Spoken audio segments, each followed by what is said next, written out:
happening in my life that I really didn't have words to articulate exactly what was going on.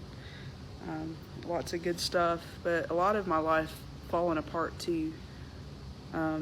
It's almost like playing the game Jenga, where you take some pieces out and put them on top, and you're going back and forth, like taking turns to, see if, how high you can get it before it falls down. Well, at a certain part this year, it felt like my whole life just fell apart. Everything was just falling and crumbling, and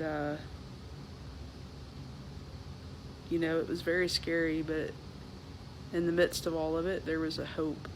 And the word that sort of came out of that for me was the word becoming.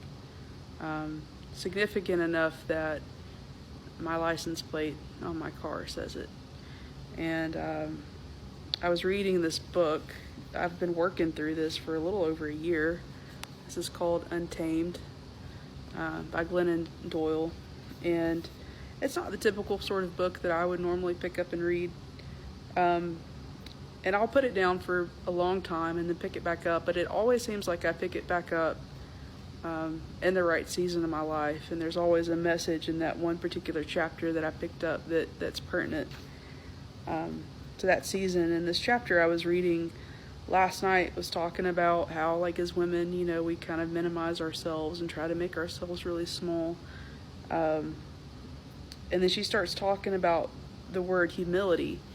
And it says to be humble is to be grounded in knowing who you are. It implies the responsibility to become what you were meant to become, to grow, to reach, to fully bloom as high and strong, as grand as you were created to. It is not honorable for a tree to wilt and shrink and disappear, and it's not honorable for a woman to either.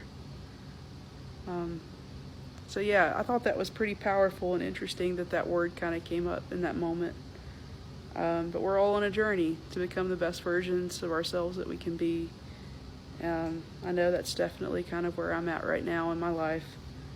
But if you're on that road and things feel unsteady and like everything's falling apart, don't be discouraged. Sometimes things are falling apart because they're falling back into place, and the extra pieces that you didn't need are going away, but all the ones that you're supposed to keep are going to stay with you. And what you end up with is something that's a lot more solid and firm of a foundation than what you had before. So anyways, hope you guys